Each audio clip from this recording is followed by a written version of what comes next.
Trevin. The National Assembly is now in session. Item 1, questions to the First Minister. Question 1, Mike Hedges. Thank you, Deputy Presiding Officer. What recent discussions have the First Minister had in relation to policing in Wales? Well, I've not had any recent discussions personally. My colleague Leslie Griffiths, of course, the Minister for Local Government and Government Business, holds regular meetings with the Chief Constables and Police and Crime Commissioners. Thank you, First Minister. With policing devolved to Scotland and Northern Ireland, and also the land is in Germany and the Spanish regions, excluding items such as border controls and terrorism, does the First Minister agree with me that policing should be devolved to Wales now? Yes, I think there's a very strong case for devolving policing to Wales. They are the only emergency service, at least on land, that have not been devolved. And it makes sense as the fire service has been devolved, and of course the ambulance service for the police to follow suit, and that of course is the evidence that the Welsh Government has given to the SIL Commission. Byron Davis. First Minister, could you confirm to the Chamber whether you participated in any form in Lord Stevens' commission for the Labour Party into the future of policing, and specifically whether you agree with the Labour Party recommendation of only one police force in Wales? There are 3 recommendations. One recommendation is 1 police force for Wales. I do not think we can go that far. What is required first is the devolution of policing. Then it will be a matter for the Assembly to decide what the shape of the constabularies in Wales would be in the future. Rhynap Iorwerth. Thank you, Deputy Presiding Officer. I was pleased to hear your response just a few moments ago. I was discussing with a senior police officer in North Wales, and they told us that they were eager to collaborate a lot more with the fire service, but there was a feeling that the Welsh Government didn't want to see that happen because only one of those services, namely the fire service, had been devolved. Now, given your support to the devolution of policing, doesn't it make sense, therefore, that devolving policing along with the criminal justice system would assist in that sort of collaboration at all levels? Well, there is collaboration now, of course. They do communicate, and emergency services are part of the Resilience Forum. It's important to emphasise that fact. And the police work very closely with us as a government also. That's why, in our opinion, it would be a wise move to a situation where what now happens is done formally in the future. Question 2, Lynn Neagle. Will the First Minister make a statement on the Welsh Government's priorities for the environment in Torfaen?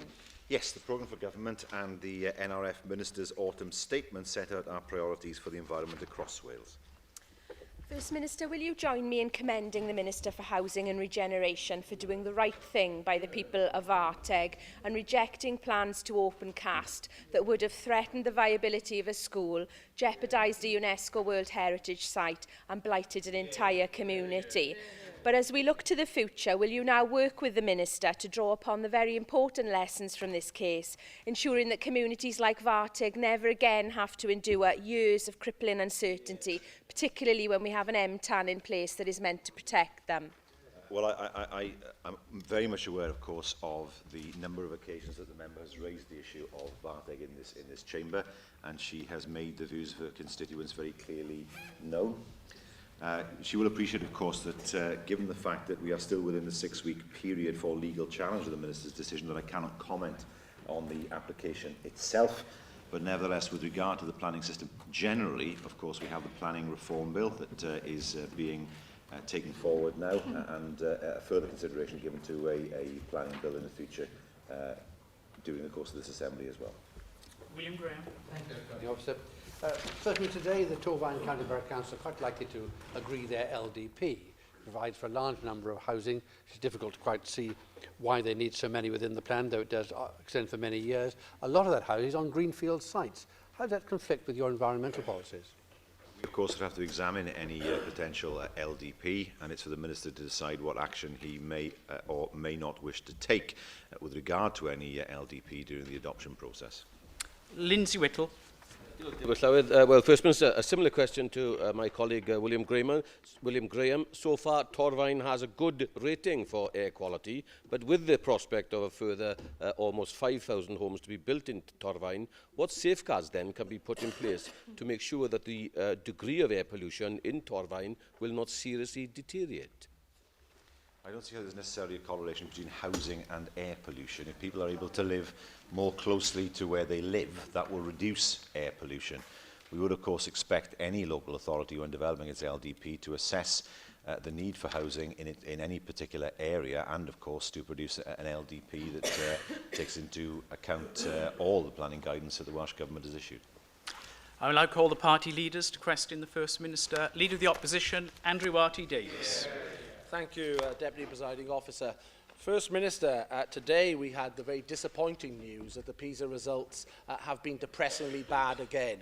The OECD say today's education is tomorrow's economy. With the figures that we've seen today and the successive falls in our performance, doesn't it make for bleak reading and in particular a bleak future for our economy?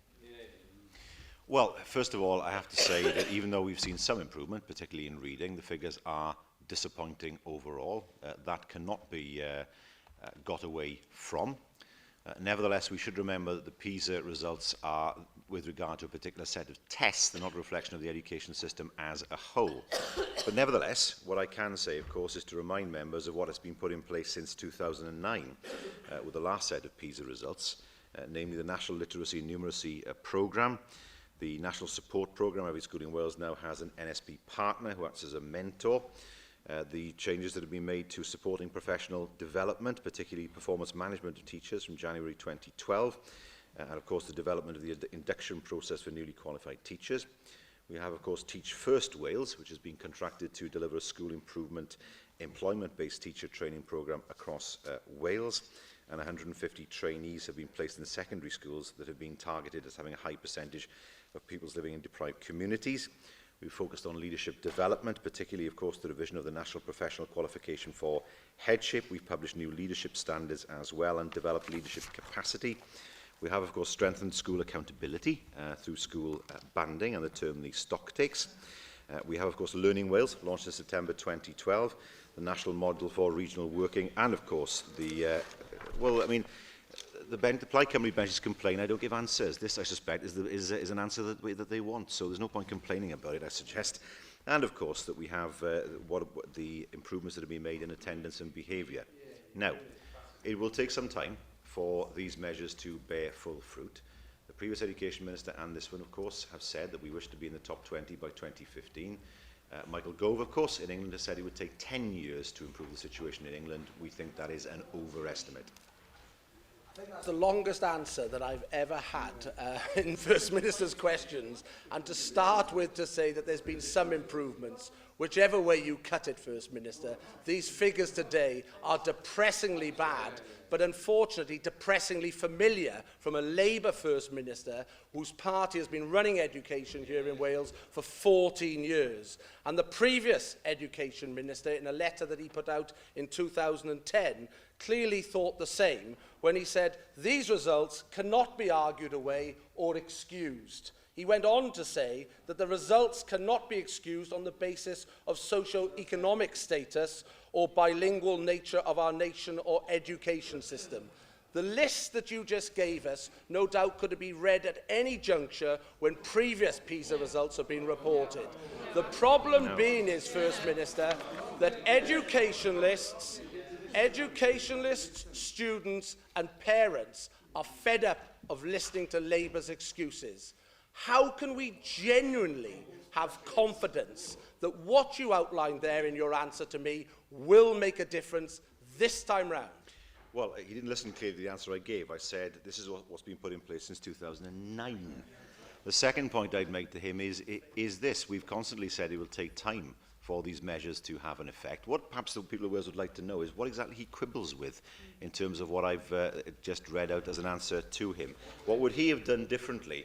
How does he explain to the people of Wales that his party wants to cut education spending by between 12 and 20%, and how that would help to improve PISA results in the future? If he had some credibility on this point in terms of a developed alternative, if he had some credibility in terms of wanting to increase school spending, as we are doing, of course, through our manifesto commitment protecting school spending in Wales, then of course he might have some credibility. But it will be interesting for the Chamber to understand what he disagrees with in terms of what the government is doing and why he thinks that education spending should be cut.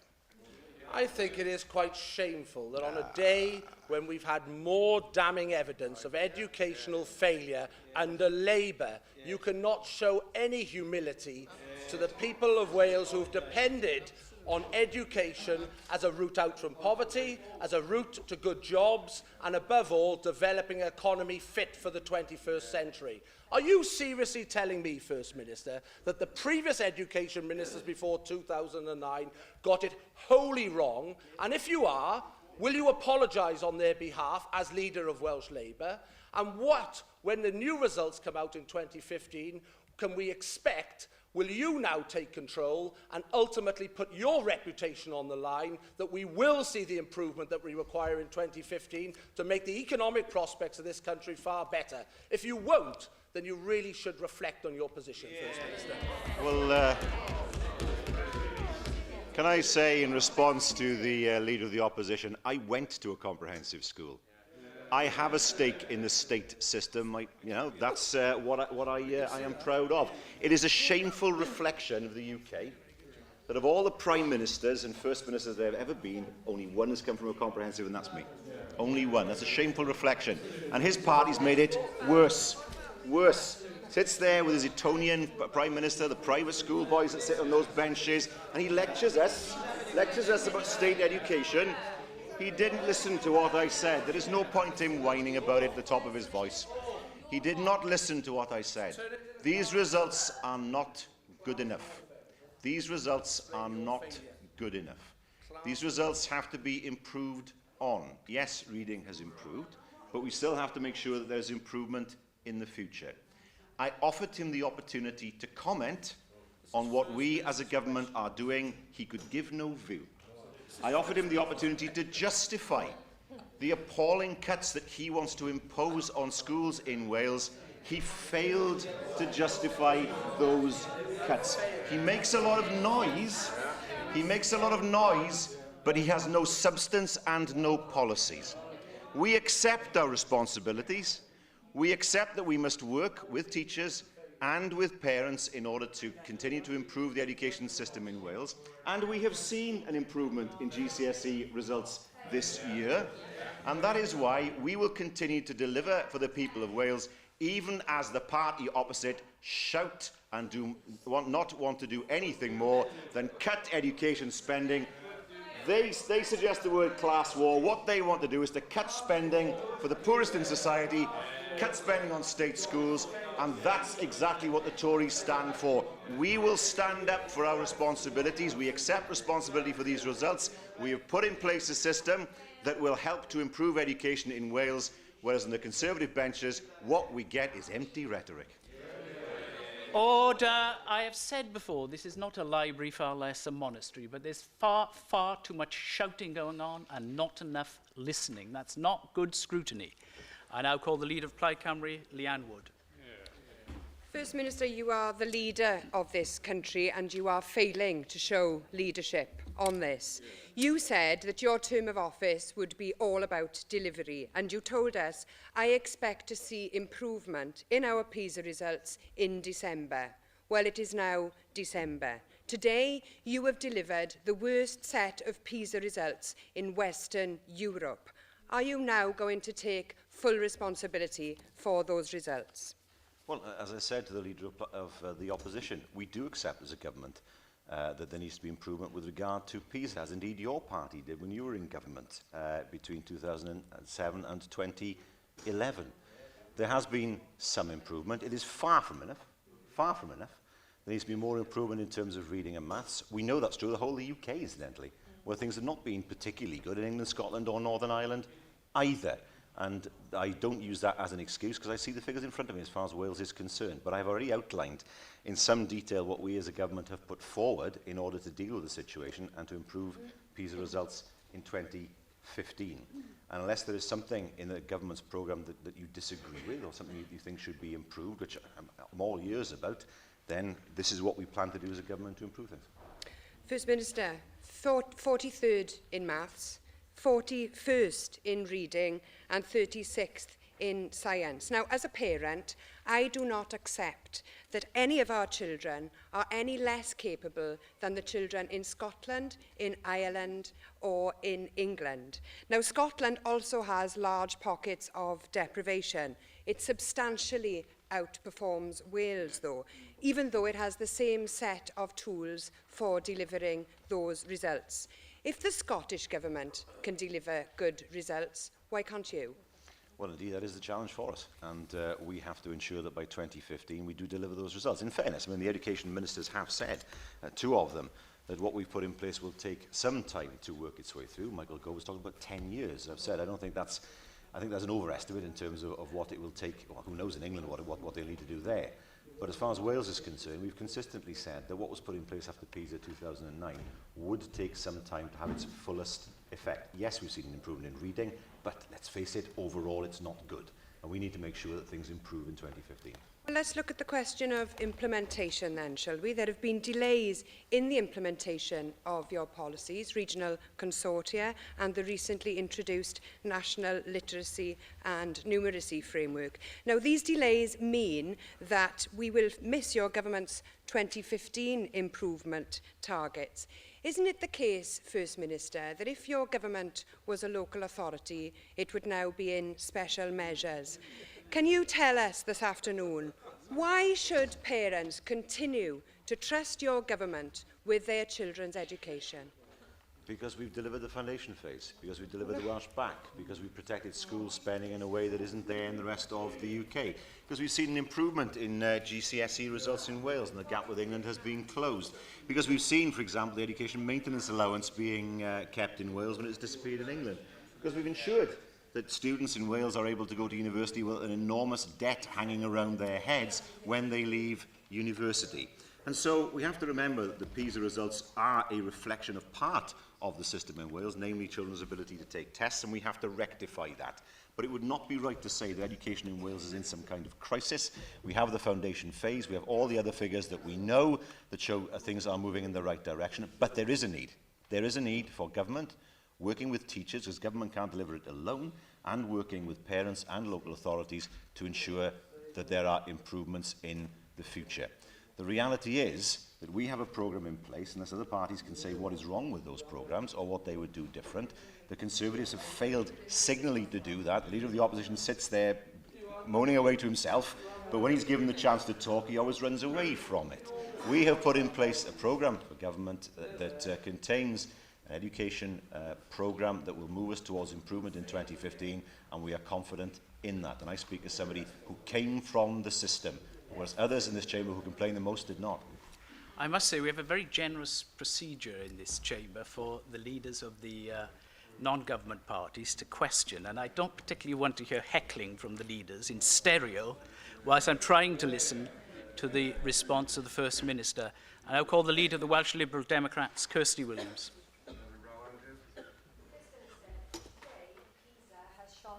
Spotlight on education performance across the world. And on that international stage, under the glare of that spotlight, the abject failure of Labour's education policies have been exposed for everyone to see.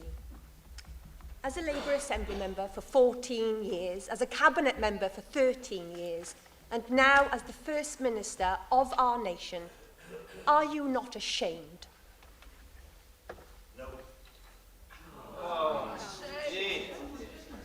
Complacent, complacent. You have said it was your ambition to be in the top 20 by 2015. We are barely scraping into the top 40. Why have you consistently promised me, this chamber, and the Welsh public when questioned that we would see improvements this year? We did see an improvement, but not enough this year. And I've said that very clearly. As the Leader of the Liberal Democrats sneered away and asked that question, I'd remind her of that. Let's go through it again, because you didn't listen the first time round. The National Literacy and Numeracy Programme, the National Support Programme, Supporting Professional Development, Teach First Wales, Leadership Development, Strengthening Accountability, Learning Wales, National Model for Regional Working, and Dealing with Attendance and Behaviour, all put in place since 2009. As I've said, it will take a little more time for these improvements to have their full force. But I say to the Leader of the Liberal Democrats, as I've said to the leaders of the other parties, if you don't like it, what would you change?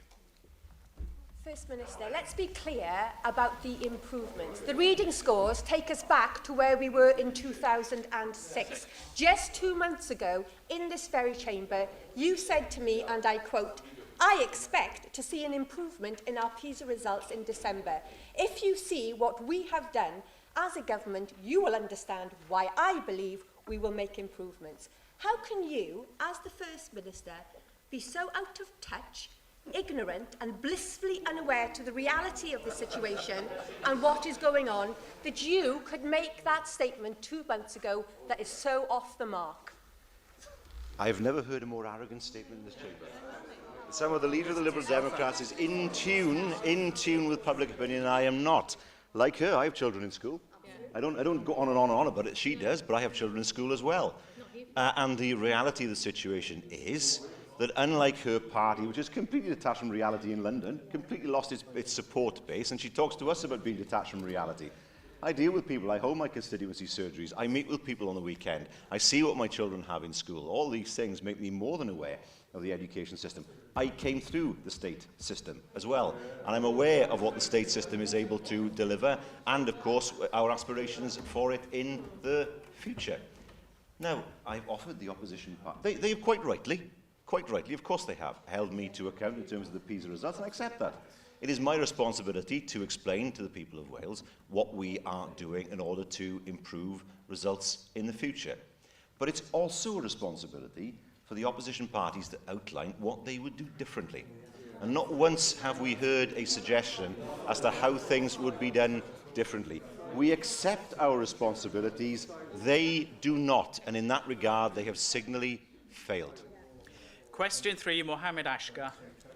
Presiding Officer, will the First Minister make a statement on the level of business rates in South East Wales, please? Yes, the level of non-domestic rates in South East Wales is determined on the same basis as elsewhere in Wales by multiplying the rateable value by the national NDR multiplier. Thank you very much for the reply, Minister. The proposed redevelopment of Newport City Centre is greatly welcome and will benefit businesses in the long term. However, the current demolition work has caused major disruption to pedestrian access and bus stop location, thereby reducing footfall. Will the First Minister join me in supporting Newport's Chamber of Trade in their efforts to get business rates reduced for city centre traders adversely affected by the redevelopment of this work? Well, these are matters, of course, for them to discuss with the City Council in Newport, and I'm sure the City Council will consider proposals, affordable proposals, that will help to regenerate the city centre. Jocelyn Davis. Deputy Presiding Officer. First Minister, I'm sure you'll be aware that this weekend marks the first Small Business Saturday in the UK, and I hope that you'd also agree that increased financial powers for Wales gives us an opportunity to revitalise our town centres. And in the run-up to Christmas, are you willing to give some cheer to small high street shops by committing to increasing rate relief? Well, we can't do it at this moment in time, clearly, but what will change things, of course, would be the full devolution of business rates to Wales. That will enable us to have more tools at our disposal to help small businesses and others. And I know that the EST Minister is actively considering how we can take forward those new powers when we get them. Question 4, Lindsay Whittle. First Minister, what is the Welsh Government doing to promote the living wage among employers in Wales, please? Well, we do encourage employers to adopt the living wage as one of a range of positive actions to help alleviate the problems caused by low wages in Wales. Thank you for your answer, First Minister. The Welsh Government is currently consulting on the draft Public Services Workforce Bill. What assurances can you give that guidance from the Welsh Government on paying staff in the public sector a living wage will be a key element in the eventual bill? And can you make it clear that your procurement policy that employers in Wales who pay a living wage to staff will be given priority for securing contracts? Well, the Public Services Workforce Bill is not primarily to do with the living wage. It's more to do with the two-tier code. What I can say to the member is that the Workforce Partnership Council have agreed to bring the living wage in the public sector under the remit of the Council itself, where it can be considered in the strategic context of broader issues with both trades unions and public sector employees. I can further tell the member that the Council meeting yesterday It did consider a paper which looked at the living wage in the context of broader workforce issues. And of course, there are some possibilities the Council may consider in the future, such as support for the lowest paid employees, flexible working, learning and development opportunities, sharing best practice and management. So we look now to the Council itself to move forward with the living wage across Wales. Nick Ramsey. Thank you. First Minister, I welcome your answer that your government is encouraging employers to deliver on minimum wage, but I'm sure you would agree that we must ensure that that doesn't come at a detrimental cost to businesses. Would you agree with me? The fact is that the amount of income tax paid by someone on the national minimum wage has actually fallen by 70% since the UK coalition government came to power in 2010. Do you support the UK government's continued efforts to change the tax system to benefit the lower paid? I think those changes would have more effect if more was done to help them with living costs. We know that food inflation has been astronomical, energy inflation has been astronomical over the past 5 years. And we also know that where people have seen even modest pay increases, they have been more than swallowed up by the cost of living increases that they have had to pay out. And the reality is that people's incomes continue to be squeezed as they have done for the past 4 years. And there is a duty on the UK government to make sure that people do see real increases in their wage rates in the future. Simply doing it through the tax system isn't enough. More must be done to help people with the basic costs of living. And that's why, of course, I very much applaud what my own party has done with regard to energy costs. Question 5, Julie Morgan. Thank you, Deputy Presiding Officer. What plans does the First Minister have to increase the range of flights at Cardiff Airport? Well, operational matters are the responsibility of the airport board, but I do know that discussions have taken place with a variety of airlines. Indeed, we've seen an increase in the number of Aer Lingus flights, and most recently, the 4 new routes announced by Flybe to ski destinations. Thank you, First Minister. Is the First Minister aware that Gareth Bale, who is from Cardiff North and attended Whitchurch High School, scored a wonderful hat-trick over the weekend in Spain, and there's great public interest in his move to Real Madrid, but there are no direct flights for football fans to go there. What could the First Minister do to ensure that some of the football fans from Cardiff could fly directly to Madrid? Well, I would hope that fans of Madrid come to watch Cardiff City and Swansea City as well. Of course, the Premier League must be a two-way flight, if I can put it that way. It's right to say there's no current direct route. I know that the airport discusses many routes with many operators. It has to be a commercial route, of course. But in the meantime, it is possible for fans to travel via Amsterdam with KLM or indeed via Vueling through the Barcelona hub. Andrew R.T. Davis. Thank you, Presiding Officer. Some 2 years ago, First Minister, you came back from your visit to China and you said it would be relatively easy to establish an air link with China and that you were going to make sure this was going to be a key priority for you from Cardiff Airport. What progress has the government made in doing this? As you said, it is relatively easy and it is a key priority some 2 years ago. We continue to discuss this with a number of airlines, of course, but there is an issue with regard to the need to widen the runway in order to accept a fully laden A380 jet. But it's a remarkable question from the Tories who wanted the airport to close. I'm quite happy to see it close. We had Byron Davis talking about a £20 million hole in the pension scheme, which didn't exist in reality. But that was his invention, of course. And we also had the opposition party saying if it closes, tough luck. That's, market forces. Let the jobs go. Let British Airways maintenance go. So what have we seen since it was bought? We have seen an 8% increase in passenger numbers. We have seen investment in the airport, further investment planned for next year. That is action compared to the idleness of the Tories. Leanne Wood. First Minister, it was very disappointing that long-haul air passenger duty was not included in the tax-varying powers recommended for devolution by the UK Government, especially when we've seen how Belfast Airport has benefited from such powers. I wonder if you regret that when Plaid Cymru colleagues in Westminster put forward an amendment in the Finance Bill to transfer long-haul APD to Wales, that only one Labour MP in the whole of the UK supported that amendment. If another such amendment on the devolution of air passenger duty is put forward again, will you make sure that you guarantee at least some of your Labour Party colleagues will be there in Westminster to support you next time around? Well, the reality is, of course, that we as a government have made it very clear that we support the devolution of all passenger duty, actually, not just long haul. It raises under £1 million in Wales. We could cut it substantially and it would make have a real effect on the airport. It wouldn't have much of an effect on Bristol. Bristol doesn't have that much long-haul traffic in reality. Bristol's traffic profile is mainly short-haul business destinations and charter. So it wouldn't have affected Bristol. So when the Conservatives argue, as they did, that it would be unfair on Bristol, because Bristol, of course, takes priority over Wales in the thinking of the Secretary of State particularly, that is not an argument that we accepted. We wanted to see the full devolution of air passenger duty, at least, of course, with regard to long haul, something I'm afraid that the present UK government have failed to deliver. Lynn Parrott. First Minister, I was glad to see the new seasonal flights returning to Cardiff, but the sad fact remains that passenger numbers at the airport are half what they were 5 years ago. What is your benchmark for success in terms of route development? How many new routes will you want to see delivered by the end of 2014 before you can say that you believe this policy has been a success?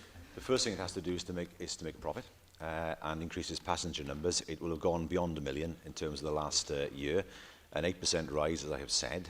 We've seen new routes that have never been flown before from Cardiff, either in charter or scheduled, coming into place, such as Lyon and Grenoble. That is encouraging. It's a very tough market out there, there's no question about that, but I know the airport board are extremely able and extremely willing, particularly, to look at new routes, and an 8% increase in a year is not to be sniffed at in a very competitive market. Close to 100%. 6, Gwyn Price.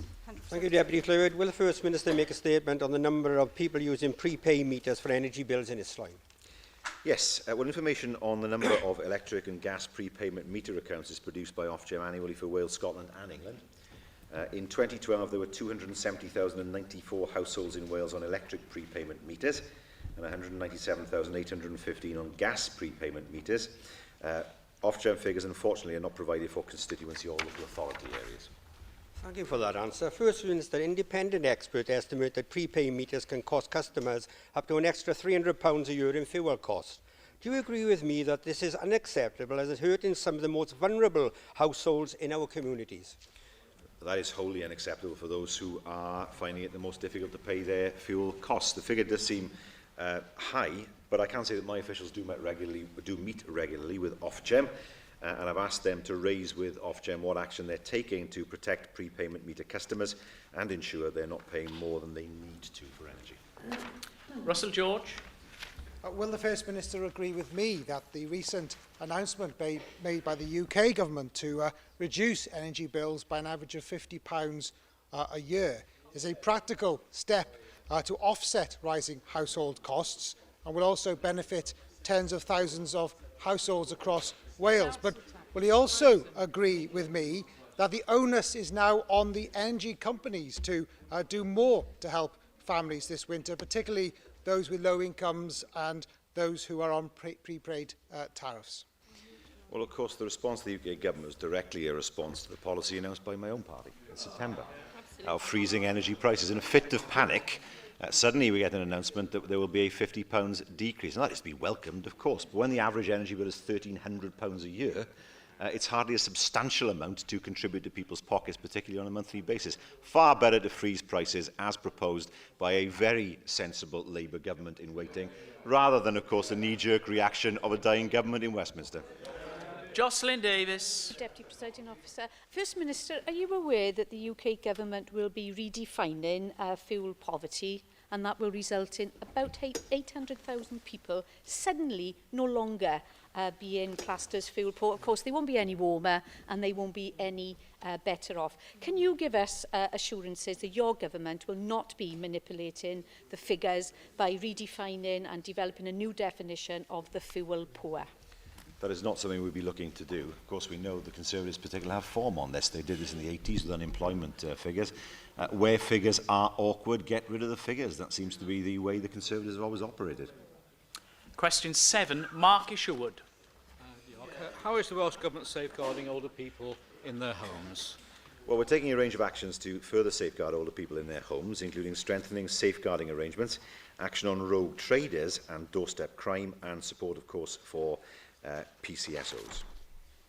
Thanks. Well, how will the Welsh Government respond to the call by Age Cymru for the Welsh Government to actively intervene to tackle the inconsistent provision and enforcement of cold calling zones across Wales to protect older people from scams and swindles on the doorstep, where their research shows Torfaen has at least 45 zones, but Swansea only 4. Cardiff hasn't introduced a new one since 2010, and although Flintshire has 64, there have been apparently no prosecutions. Well, of course, the programme for government sets out our plans to extend no cold calling zones to deter rogue traders and cold callers. Residents in no calling zones who receive a cold caller should report it to their local trading standards department, which should take follow-up action. It's right to say that the figures vary across the whole of Wales, but nevertheless most local authorities have a substantial number of dwellings that are included now in no cold calling zones, and the figure is 38,500 dwellings roughly across the whole of Wales. Claire Griffith. Thank you, Deputy Presiding Officer. Of course, one of the outcomes of these aggressive methods of selling is that people, and particularly older people, are less willing to change energy providers, for example, because of the experience that they have of feeling under threat when that offer is made to them, and as a result they of course pay more for their energy than they should. Do you believe therefore that the current powers of local authorities in this area are sufficiently robust, and if you do, then why do you believe that the situation still arises so often, as Age Cymru's report demonstrated? Well, the problem is when people telephone people and they ring up and they offer people some kind of agreement, and of course that can't be controlled on either a local level or on a Welsh level. And of course we do have the TBS system, but not every company is part of that, so people do tend to get 3 or 4 calls each evening. I'm one of those people, and I just put the phone down on them, but it is a problem that should be considered on a British level in order to ensure that we have a situation where if people say that they don't want people to ring them up, then that doesn't happen.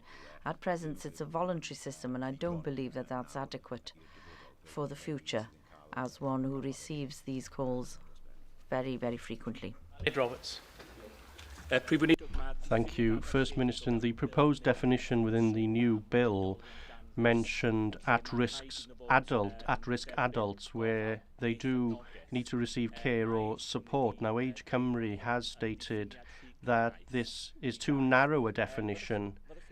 Would you be willing to reconsider this definition, bearing in mind that there could be an adult who is under threat within his or her home but doesn't receive support of any sort, and at present the new definition wouldn't apply to those people? Naturally, we're very eager and happy to discuss parts of the bill itself with any party, as I believe that there are in excess of 500 amendments associated with the bill itself. We understand that some organisations have received the support of various parties in order to ensure that the bill is passed, but I'm sure that we'll be very willing to listen to any ideas from any other party. Roderick Lynn Thomas. What discussions has the First Minister had with local authority leaders regarding the housing revenue account subsidy? Carl Sargent is leading on the housing revenue account subsidy, and he has met with local authority housing leaders and has kept them informed of progress.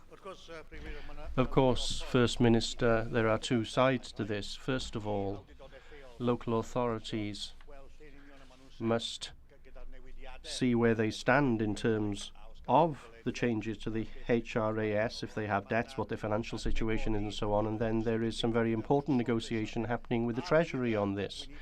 Will the Minister lead those negotiations in order to safeguard the interests of local authorities in Wales and enable the local authorities to reinvest in building homes for rent? Well, of course, local authorities have a wonderful opportunity with the changes on the horizon, and of course we will support them and promote them in the construction of houses, and they will be able to save money ultimately because of these changes. Davis. Thank you, Deputy Presiding Officer. the member for Carmarthen East and Dynevor has mentioned the debt, of course. Can you tell us what the situation will be in terms of the debt currently held by local authorities in Wales, and what role will the Welsh Government play in that regard? Well, the changes, of course, will ensure that the transfer of £73 million of housing revenue from the United Kingdom will actually come to an end, but it will ensure that local authorities will be able to self-fund in future. And also, of course, we believe that there will be a way of saving approximately £30 million each annum. Question 9, William Graham. Presiding Officer, will the First Minister outline the impact of Welsh Government health policies on South Wales East?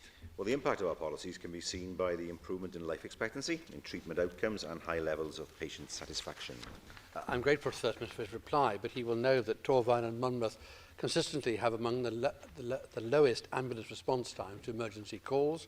The A&E unit of the Royal Grand Hospital, in the opinion of the CHC, is a place where patients' privacy and dignity are compromised. The Naryn Bevan Health Board has the highest number of patients waiting over 14 weeks for specified diagnostic and therapy services. And the Royal College of Surgeons called for urgent action in relation to elective cardiac surgery.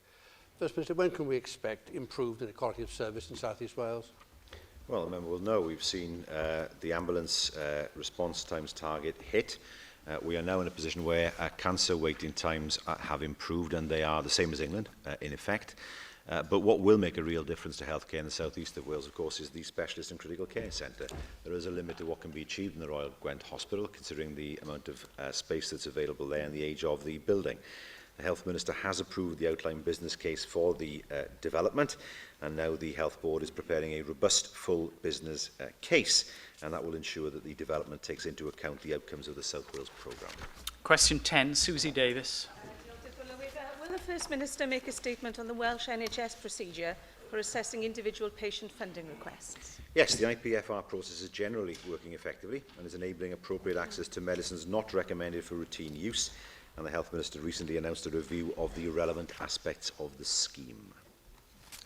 Thank you for your answer, First Minister. You'll know the concerns of your constituent, Beth Margetson, and what she's raised about the implementation of this particular process in her own case. She's queried how the decision was reached to refuse her application for Afinitor, which is one of 24 non-NHS cancer drugs readily prescribed in England because of the Cancer Drugs Fund, something which, of course, your Labour government and Plaid Cymru deny Welsh patients like Mrs Margetson. First Minister, in your response to my written question, your Health Minister stated that he has announced a review of the IPFR process, but not its extent. Will you confirm today that it will cover all drugs which have not been approved for routine NHS use by NICE or the AWMSG? I can say that Afinitor is no more widely available in England than it is in Wales. That's not true. The fact it's paid for under the Cancer Drugs Fund rather than the Welsh Fund is neither here nor there. The impression is given by the member that Afinitor is available on application. It isn't the case. I can tell the member that the drug itself, in terms of its treatment of advanced breast cancer, because it is available in Wales, but not for breast cancer, in England, there are 7 criteria that have to be satisfied on application for that drug to be made available. It has to be made by and the first cycle of systemic anti-cancer therapy to be prescribed by a consultant specialist specifically trained. There are specifications in terms of the genetic makeup of the tumour. There must be no symptomatic visceral disease.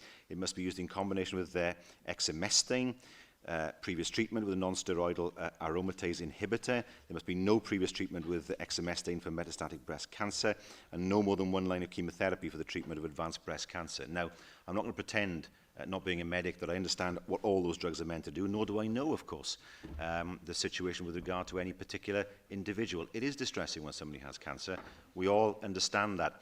But the impression must not be given, because it is misleading, that Afinitor is available in England at the drop of a hat on prescription. It isn't. There are 7 quite difficult criteria that have to be met in England via the Cancer Drugs Fund. The impression is sometimes given the Cancer Drugs Fund just provides funding for drugs, no questions asked. It does not do that. And we know on the figures that have been produced by NHS England that the Cancer Drugs Fund is less successful in terms of approving non-approved drugs for treatment than is the system we have in Wales. So my point would be, actually what needs to happen is the system in Wales needs to catch up, a system in England needs to catch up with the system in Wales and give people more chance in England. And question 11, Peter Black. Will the First Minister make a statement on the Welsh Government's policy on credit unions? We want to see a sustainable, financially resilient credit union movement in Wales that works together in a collaborative and effective way, and we want credit unions to offer a range of services to support those who are financially excluded, ultimately, of course, to support our tackling poverty agenda. Thank you for that answer, First Minister. You will know in a letter to the Communities Committee, the relevant Minister made it clear that the amount of money available for credit unions next year is roughly half what is available this year. Given that the ambitions you have for credit unions, and given the large number of credit unions, many of which are not sustainable in the medium term, do you actually have a plan as to how you can make these credit unions sustainable so as to meet the objectives which you have with them, given that you are at the same time cutting funding for them? Well, we are committed, of course, to supporting Welsh credit unions to improve their financial viability. They must be financially viable in the end. They can't forever be supported. Otherwise, of course, there are difficult issues there. What I can say was a letter was issued to credit unions last week that stated that the Welsh Government is prepared to continue to offer financial support to credit unions, but can only do so if there is a clear desire on the part of the credit unions to work with the Welsh Government in order to achieve their long-term financial sustainability. Thank you, First Minister.